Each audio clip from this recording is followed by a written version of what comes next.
Je nous invite à fermer nos yeux parce que le moment est venu où nous voulons écouter la parole du Seigneur. Demande au Seigneur de te parler. Ne dis pas Seigneur parle-nous, mais dis Seigneur parle-moi. Je veux t'écouter. Demande au Saint-Esprit de disposer ton cœur et tes pensées tout vers lui, afin que tu puisses capter le message de cet après-midi. Prions au nom du Seigneur. Nous voulons t'écouter, Seigneur. Le moment est venu où nous voulons écouter ta parole, Seigneur. Yahweh, parle-nous, Jésus.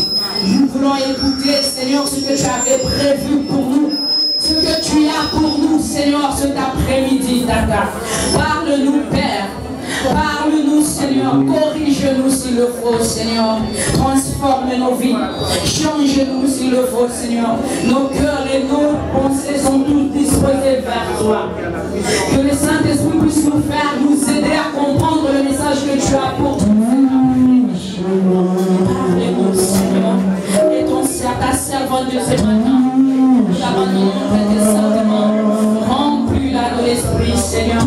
Car parler de ta part et tes pensées par l'Esprit. Que ne parle pas celle de nous comme je passe tes pensées, mais qu'elle puisse parler ainsi du Éternel. Car c'est ta parole qui nous donne la vie. Car c'est ta parole qui transforme. Car c'est ta parole qui change. C'est ta parole qui corrige. Laisse que tout ce qu'elle dira cet après-midi soit ce que tu as prévu pour ton peuple, Seigneur. Nous voulons te disposer à t'écouter, Seigneur. Pardonne, Jésus. Alléluia. Que ta puissance touche mon cœur, mon esprit et mon âme. Merci Seigneur Jésus-Christ. Merci Seigneur Jésus-Christ. Avant de présenter présenter la prédicatrice et ce matin, j'aimerais que tu puisses d'abord lui dire Jésus-Christ est Seigneur. Jésus-Christ est Seigneur. Avec moi, dis-le avec lui que Jésus-Christ est Seigneur. Jésus-Christ est Seigneur. Jésus-Christ est Seigneur. Jésus-Christ est Seigneur. Acclamons pour le Seigneur.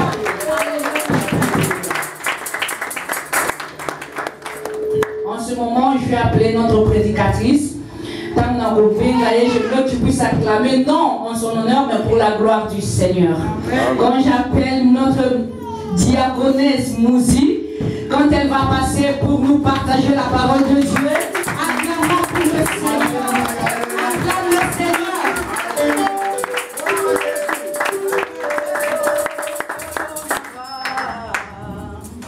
Nabilayo kolo nanga.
merci. Je dis merci au Seigneur, Nzambo asalinga ngolu. celui qui m'a fait la grâce de me mettre devant les serviteurs et les enfants de Dieu. Parce qu'il y en a beaucoup qui ont eu des rendez-vous. Et le jour J ne sont pas partis. Mais moi je suis reconnaissante et je dis merci au Seigneur. Je dis merci au Seigneur à travers le docteur Milton. Si lui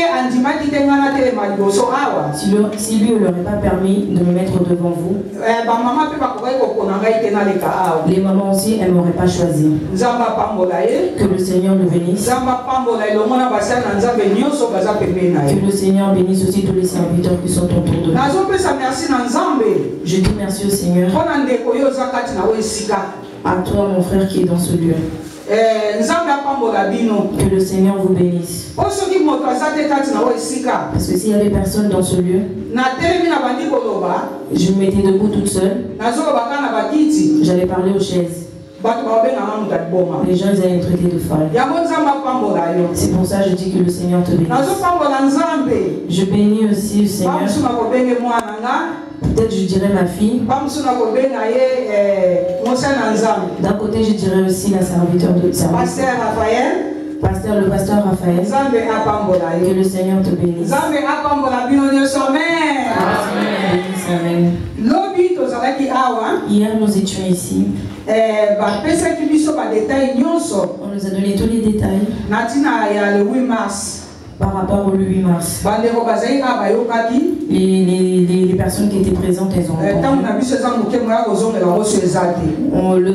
Le temps est très court, donc on ne peut plus faire la marche arrière. Nous continuons à parler sur la femme.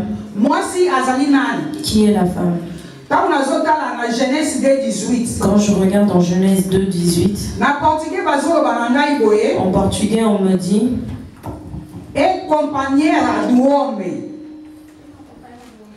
c'est la compagne de l'homme. Et puis c'est l'aide semblable. En français on me dit une aide semblable. En français, on me dit c'est une aide semblable. En lingala, on me dit la femme, c'est une aide. Alléluia. Amen.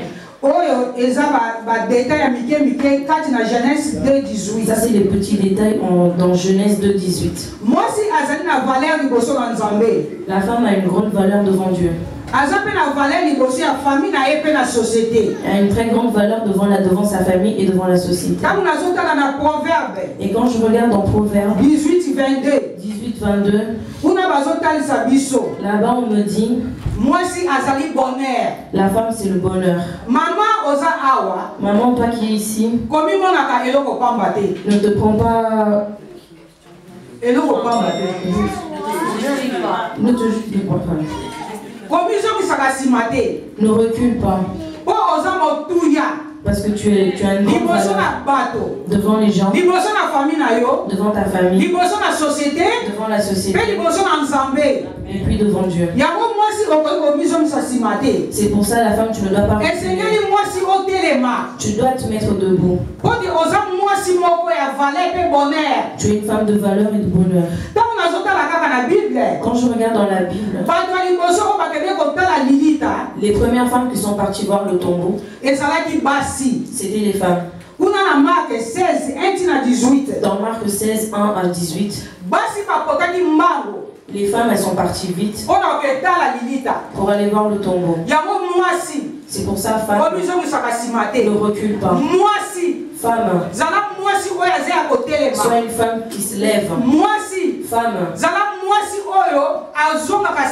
ne sois pas une femme qui recule. Parce qu'une femme, quand elle se lève, les choses se lèvent. Là où il y a la femme, quand la femme elle se lève, Dieu agit. Alléluia, maman. Alléluia, papa. Maman osa moi sa valeur. Maman osa moi sa bonheur. Maman osa mo sungi. Tu es une aide. C'est pour ça que tu dois te lever. Dans ta famille, dans ton tout. Un homme, quand tu n'as pas de femme, c'est très difficile. Moi, si je suis quand une femme n'est pas à côté d'un homme, il y a d'autres hommes, ils n'arrivent même pas à faire à manger. Ils n'arrivent même pas à ranger leurs vêtements. S'il n'y a pas la femme, sa chambre elle sera toujours en vie. C'est pour ça maman ne te prend pas. Tu as une grande valeur. Ne recule pas maman. Alléluia maman. Alléluia. Je sais qu'en cette année, nous avons un grand thème cette année. C'est la gloire. La gloire. Une maman qui se lève, elle a la possibilité de voir la gloire.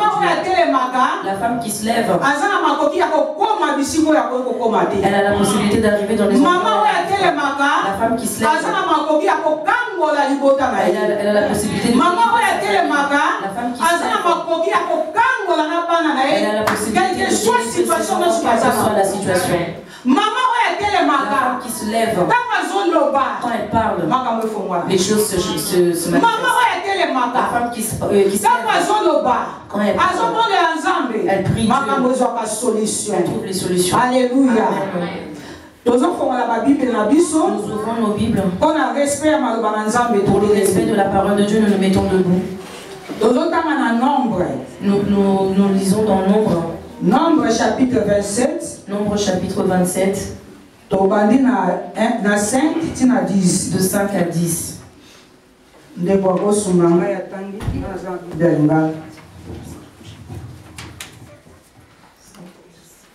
Je lis au nom du Seigneur. Amen. Moïse porta la cause devant l'Éternel. Et l'Éternel dit à Moïse, les filles de Tchelopchat ont raison. Tu leur donneras en héritage une possession parmi les frères et leur père. Et c'est à elles que tu feras passer l'héritage de leur père. Tu parleras aux enfants d'Israël et tu diras, lorsqu'un homme mourra sans laisser de fils, vous ferez passer son héritage à sa fille. S'il n'a point de fille, vous donnerez son héritage à ses frères. S'il n'a point de frère, vous donnerez son héritage aux frères de son père. S'il n'a point de frère de son père, vous donnerez son héritage aux plus proches parents de sa famille. Et c'est lui qui possédera. Ce sera pour les enfants d'Israël une loi, un endroit comme l'Éternel l'a ordonné à Moïse. Amen.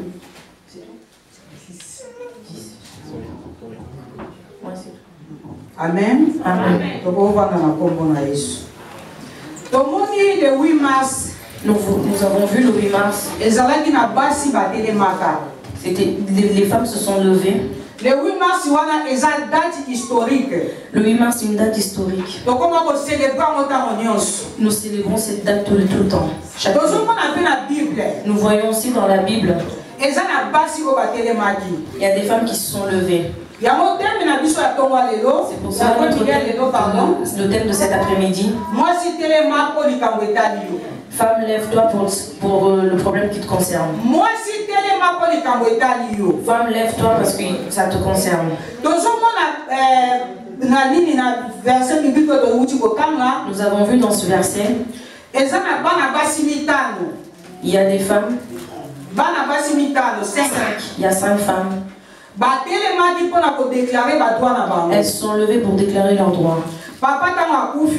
Leur papa, quand il est mort, les lois d'Israël, c'était si tu n'avais pas de garçon, les femmes ne pouvaient pas bénéficier de l'héritage. Mais maintenant, ces femmes, elles ont eu le courage de se lever pour parler à Moïse que notre Père,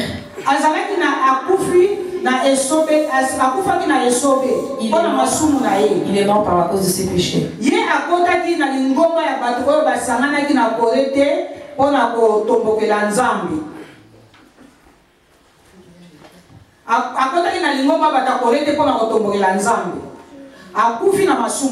Il est mort à cause de ses péchés. Maintenant, vu qu'il est mort, ils ont pris leur bien. Elles ont dit jamais. Nous devons nous lever. Malgré les lois, laisse-moi te dire, ma soeur, il peut y avoir des lois dans la famille. Il peut y avoir peu importe les lois. Qui se lève pour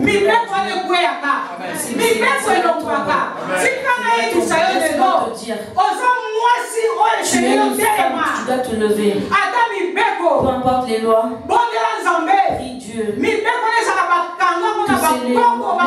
même si c'est là par les arrières, à travers ces prières, ça va tomber. Alléluia. Ces femmes, elles sont levées. Elles sont parties voir Moïse. Elles ont dit à Moïse, nous voulons avoir l'héritage de notre père. Parce que nous n'avons pas de frère. Nous n'avons pas de Moïse, il a entendu ce que les filles ont dit.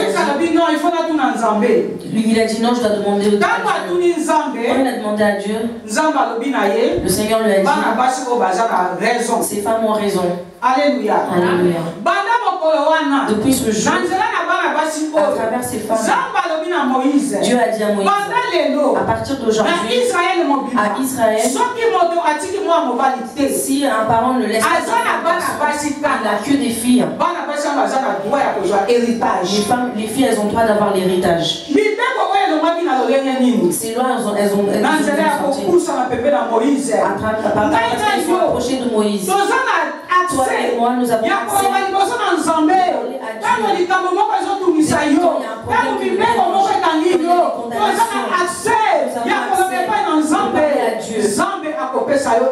et Dieu nous donnera et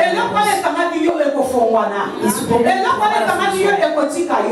problème ces femmes, elles sont parties de Moïse. Aujourd'hui, je peux dire que j'ai un problème qui me dérange.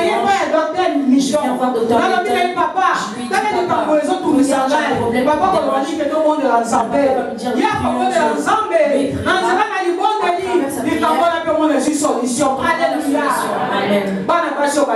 ces femmes, elles sont levées.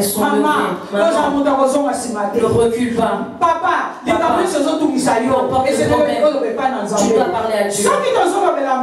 Si nous parlons de la femme, toi et moi, nous sommes des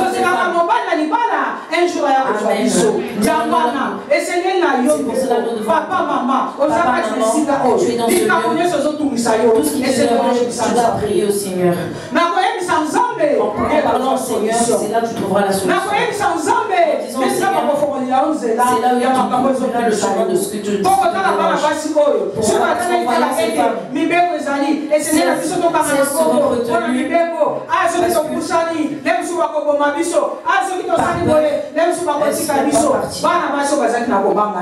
elles ont pas eu peur. Nous devons parler au Seigneur. Quand nous parlons au Seigneur, il nous trouvera la solution. Parce que les lois elles sont tombées à travers ces femmes. Parce qu'ils se sont approchés de Moïse pour déclarer leurs droits. Toi et moi aussi, quand il y a des choses qui ne marchent pas, nous avons le droit de déclarer. Nous avons le droit de dire à notre Père que les choses ne marchent pas bien. Papa, cette chose ne marche pas bien dans ma vie. Papa, cette chose ne marche pas bien dans ma famille, dans mes frères et sœurs. Le Seigneur a le moyen de te donner les solutions. Alléluia. Nous lisons dans la Bible, dans 2 Rois, chapitre 4, verset 1 à 7. 1 à 7.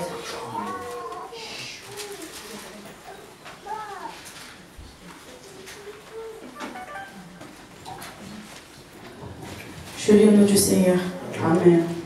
Une femme d'entre les femmes, des fils des prophètes, cria à Élisée, en disant, ton serviteur, mon mari, est mort, et tu sais que ton serviteur craignait l'Éternel. Or, le créancier est venu pour prendre mes 2 enfants et en faire ses esclaves. Élisée lui dit, que puis-je faire pour toi? Dis-moi. dis-moi, qu'as-tu la maison? Elle répondit, ta servante n'a rien du tout à la maison, qu'un vase d'huile. Et il dit, va demander au dehors des vases, chez tous tes voisins, des vases vides, et n'en demande pas un petit nombre. Quand tu seras rentré, tu fermeras la porte sur toi et sur tes enfants. Tu verseras dans tous ces vases et tu mettras de côté ceux qui seront pleins. Alors elle le quitta. Elle ferma la porte sur elle et sur ses enfants. Il lui présentait les vases et elle le versait. Lorsque les vases furent pleins, elle dit à son fils, « Présente-moi encore un vase. » Mais il s'arrêta. Elle alla le rapporter à l'homme de Dieu et elle dit, « Va vendre l'huile et paie ta dette, et tu vivras, toi et tes fils, de ce qui restera. » Alléluia. Amen. Nous voyons cette femme. Son mari est mort. Il a laissé des dettes. Et cette femme, quand le créancier est venu pour lui prendre ses 2 enfants, elle a dit non. Elle est partie voir le serviteur. Elle est partie voir le prophète Élisée. Regarde le problème que j'ai. Mon mari est mort, il a laissé des dettes. Et le créancier veut prendre mes enfants pour devenir ses esclaves. Cette femme s'est levée. Elle s'est levée pour aller voir Élisée. Parce que si elle serait restée chez elle, ils allaient prendre ses enfants et partir. Et ses enfants allaient devenir des esclaves à cause des dettes que leurs parents allaient laisser. Mais cette femme s'est levée. Elle est partie voir le prophète Élisée. Le prophète Élisée lui a demandé, tu as quoi? Elle a dit, j'ai un peu d'huile. Elle a dit, va voir tes voisins. Emprunte des vases. Et tu rempliras ces vases avec des. Qu'est-ce que je veux dire par là? Cette femme, elle avait une très bonne relation avec ses voisins. Parce que si elle n'avait pas une bonne relation, quand elle partait, elle serait venue voir maman pasteur Morena. Tu peux me passer un vase vide. Ma pasteur aurait pu dire non, je ne te donne pas. Elle aurait pu partir voir maman présidente. Maman présidente, peux-tu me passer un vase vide s'il vous plaît? Maman présidente, elle aurait pu dire non. Maman songi. Toi, tu n'aimes personne dans le quartier. Tu crois qu'il n'y a que toi. Tu crois que toi, tu as tout. Cette femme, elle avait une très bonne relation. Quand elle est partie toquer chez les voisins, ils lui ont donné les vases. C'est pour ça, maman, tu dois avoir une bonne relation avec les gens.